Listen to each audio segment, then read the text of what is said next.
সকলোবিলাক ভালে আছে চাগৈ।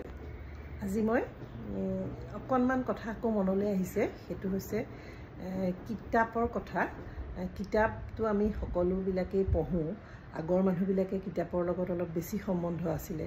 আজিকালি ল'ৰা ছোৱালীবিলাকে পঢ়াৰ কিতাপবিলাক বিভিন্ন চ'ৰ্চৰ পৰা আজিকালি পঢ়ে। যেনে ধৰক আপোনাৰ ক্লাছৰ কিতাপটো পঢ়ে, বাহিৰা কিছুমান পঢ়িবলগীয়া হয় বাৰু ডাঙৰসকলে। আৰু কিন্তু আজিকালি এই মোবাইলটো ওলোৱাৰ পিছৰ পৰা আমিতো সকলোৱে জানো ন, ল'ৰা ছোৱালীবিলাকে লাহে লাহে কিতাপবিলাক পঢ়াৰ পৰা বহুত দূৰলৈ গুচি গৈ আছে। কিন্তু কিতাপৰ যিটো মানে মহত্ব বা গুণ, সেই বস্তুটো কিন্তু আমাক মোবাইলে ফুলফিল কৰিব নোৱাৰে। মোবাইলে আমাক সম্পূৰ্ণ কৰিব নোৱাৰে। মোবাইলে আমাক এতিয়া AI যুগ বা আপোনাৰ ChatGPTৰ যুগ, হয়নে নহয়? গুগলতকৈও মানে এক্সপাৰ্ট বুলি ক'লেও ভুল নহয় চাগে। মই বহুত বেছি এটা ইমান টেকন'লজিকেল কথাবিলাক নাজানো, কিন্তু আমিও কেতিয়াবা চাৰ্চ কৰোঁ কিছুমান কথা। ChatGPT আজিকালি চবৰে মাজতে পপুলাৰ হৈ গৈছে।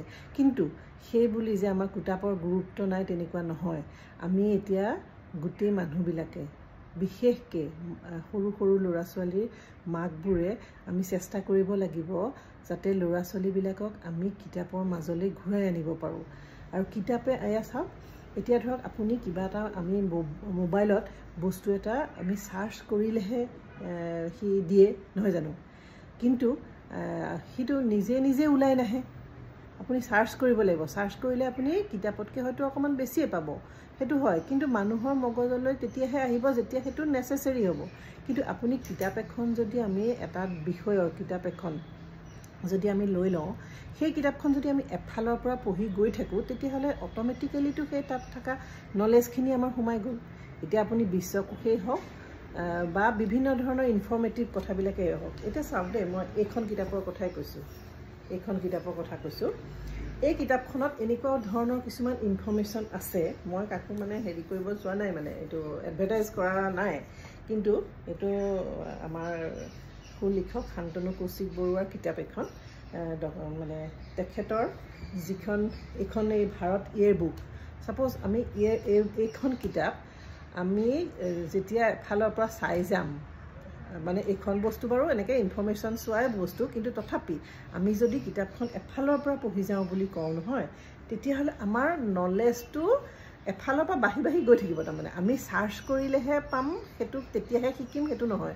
আমি এই কিতাপখন যদি কিতাপ আকাৰে পঢ়ি যাওঁ, তেতিয়াহ'লে আমি বিভিন্ন ধৰণৰ নলেজ এই কিতাপখনৰ পৰা পাম। অকল এইখন কিতাপেই নহয়, বিভিন্ন ধৰণৰ বিশ্বকোষেই হওক, বিভিন্ন ধৰণৰ গল্পই হওক, সাহিত্যৰ কিতাপ হওক, বিভিন্ন ধৰণৰ যাৰ যিটো ভাল লাগে তেনেকুৱা ধৰণৰ যদি আমি কিতাপবিলাক পঢ়িবলৈ অভ্যাস কৰোঁ। ডাঙৰসকলে আমি পঢ়োঁ বাৰু, কামৰ মাজে মাজে পঢ়োঁ, কিন্তু সৰুখিনিৰ মাজত আমি এই যে মোবাইলৰ কালচাৰটোৱে আমাৰ কিতাপখনৰ পৰা একেবাৰে আঁতৰাই নিছে, সেইটো যাতে নহয়। মাকসকলক মই বিনম্ৰ অনুৰোধ জনাইছোঁ যাতে তেওঁলোকে তেওঁলোকৰ সৰু সৰু ল'ৰা ছোৱালীবিলাকক সৰু সৰুকৈ হ'লেও কিতাপ কিনি দিয়ে আৰু কিতাপ মানে পঢ়াৰ অভ্যাস কৰে। বহুতে কিনে, কিন্তু বহুতে এই মোবাইলতে পাবি যা, এনেকুৱা ধৰণৰ যাতে নকয়। কাৰণ আমি সৰুৰে পৰা বহুত কিতাপ পঢ়া নাই, বহুততকৈ কম পঢ়িছোঁ, কিন্তু হ'লেও পঢ়িছোঁ। আৰু যিমানখিনি পচিবল তাৰমানে পঢ়িয়ে আছোঁ। গতিকে আৰু মানে মই আচলতে এই কিতাপৰ কথা মনলৈ কিয় আহিল, মই কিবা এটা বস্তু অকণমান লিখা মেলা কিবা এটাৰ লগত চৰ্চা এটা কৰি আছোঁ, সৰু বস্তু বাৰু, সেইটো বাৰু পিছত জনাম। কিন্তু সেই বস্তুটোৰ লগত যেতিয়া মই সম্বন্ধৰ লগত জড়িত হৈ আছোঁ, তেতিয়া মই এই কিতাপখিনিৰ লগত খুব জড়িত হৈ থকাৰ কাৰণে মানে মনলৈ আহিছে যে আমিতো এতিয়া বুঢ়া হৈ আহিছোঁ। আমি আমাৰ অভ্যাসটো আমি যিটো আছে সেইটো কৰি আছোঁ বা আগলৈও কৰি গৈ থাকিম বুলিয়ে ভাবিছোঁ, চকুকেইটা ঠিকে থকালৈকে। কিন্তু এতিয়া ধৰক ল'ৰা ছোৱালীবিলাকে যদি সেইটো কৰে, আৰু তেতিয়াহ'লেতো তেওঁলোকৰ চাওক এই মোবাইলৰ যুগ, ChatGPTৰ যুগ, সেইবিলাকৰ পৰাতো নলেজ ল'বই। তাৰ উপৰি যদি এই কিতাপৰ পৰাও লয়, তেতিয়াহ'লে কিমান তেওঁলোকৰ নলেজ হ'ব। আৰু কিতাপ পঢ়াৰ আনন্দটোৱেই সুকীয়া, মনটোৱে এটা কিমান ধুনীয়া মন এটাৰ সৃষ্টি কৰে। সেইটোৰ এটা অভ্যাস যদি গঢ়ি তোলে, আগৰ মহান পণ্ডিতসকলৰ কিমান আপোনালোক মানে চবেই আমি জানোৱেই ন, কিমান কিতাপ অধ্যয়নৰ লগত তেওঁলোক কিমান জড়িত হৈ আছিল, কিমান নলেজ। তেওঁলোকৰ দিনততো ChatGPT বা গুগল নাছিল, কিন্তু তথাপি তেওঁলোকে কিমান জ্ঞানী আছিল, নহয় জানো? গতিকে মাকসকলক মই অনুৰোধ কৰিছোঁ যাতে তেওঁলোকক কিতাপ পঢ়াৰ অভ্যাস কৰে আৰু এই কিতাপবিলাকৰ পৰা মানে ধৰক সৰু সৰু কিতাপবিলাক যাতে তেওঁলোকে এটা এটা ক্ষুদ্ৰ পুথিভঁৰাল গঢ়াৰ মানে ইণ্টাৰেষ্ট এটা গ্ৰ' হৈ উঠে। মোৰতো মানে ভিডিঅ'টো সৰু ল'ৰা ছোৱালীয়ে নাপায়, সেয়েহে মই মাকসকলক মানে অনুৰোধ কৰিছোঁ। এয়া চাওক, মোৰ এতিয়া চব খেলি মেলি হৈ আছে। মোৰ এই পিছফালে যিখিনি ওলাই আছে সেইখিনি মোৰ টেবুলখনেই আজি মই সেইকাৰণেই বেকত লৈ লৈছোঁ, যাতে মই এই বুঢ়া বয়সতো যে যিটো চেষ্টা কৰি আছোঁ পঢ়া শুনাৰ বস্তু, মই যে পঢ়িলোঁ, পাছ কৰিলোঁ, মই ইটো পাছ কৰিলোঁ, ডিগ্ৰী সিটো ল'লোঁ, সেইটোতে যে আমি সমাপ্ত কৰি দিব নালাগে, মই সেইটো ক'ব খুজিছোঁ। আচলতে বহুতেই পঢ়ে, বহুত পঢ়ে, বহুত লিখা মেলা কৰে, কিন্তু মই সেইসকলৰ কাৰণে কৈছোঁ যিসকলে এতিয়ালৈকে আৰম্ভ কৰা নাই। কাৰণ সেই বস্তুটো এৰি দিয়াৰ লগে লগে টাচ এটা আঁতৰি আঁতৰি গৈ আছে আমাৰ, আৰু এটা বেলেগ ধৰণৰ পৃথিৱী এখনে গঢ় লৈছে য'ত নম্ৰ বিনম্ৰ এইবিলাক ধৰণৰ বস্তুবোৰ নাইকিয়া হৈ গৈছে। সেয়া আৰু এটা কথা কওঁ এইখিনিতে, ক্ষুদ্ৰ পুথিভঁৰাল গঢ়াৰ এটা আগ্ৰহ গঢ়ি তুলিব ল'ৰা ছোৱালীৰ মাজত। আজি কিতাপৰ ওপৰতে বহুতখিনি কোৱা হ'ল, সেইকাৰণে ৰেচিপি আজি একেলগে শ্বেয়াৰ নকৰোঁ, কাৰণ আপোনালোকে আমনি পাব, বহুত দীঘল হৈ গৈছে ভিডিঅ'টো। মই ভাবিছিলোঁ অলপ বেলেগ কিতাপ ৰিলেটেড আৰু কেইটামান কথা ক'ম বা পাতিম, মানে আপোনালোকেও মোক মন্তব্যত জনাব, আপোনালোকে জনাখিনি বা যিখিনি মই নাজানো।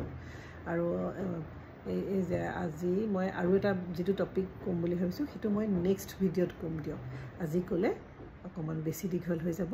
আজি এইকণকে কথা পাতিলোঁ।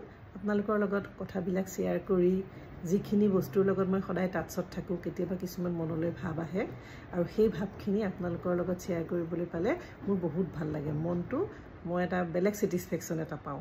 আপোনালোকে যদি যোনসকলে বোৰ পায় তেওঁলোকে নাচাব, আৰু যিসকলে ভাবে যে কথাখিনি অকণমান শুনিবলগীয়া, তেতিয়াহ'লে আপোনালোকে ভিডিঅ'টো চাব আৰু আপোনালোকৰ ফ্ৰেণ্ডৰ মাজত শ্বেয়াৰো কৰি দিব। আজিলৈ আহোঁ, আকৌ লগ পাম। ৰেচিপি ভিডিঅ' বাৰু বেলেগ এটা ভিডিঅ'ত দিম। আজি একেলগে দিলে মানে বহুত দীঘল হৈ যাব আচলতে, সেইটো কাৰণে মই এইটো ভিডিঅ'ৰ লগত শ্বেয়াৰ নকৰিলোঁ ৰেচিপি।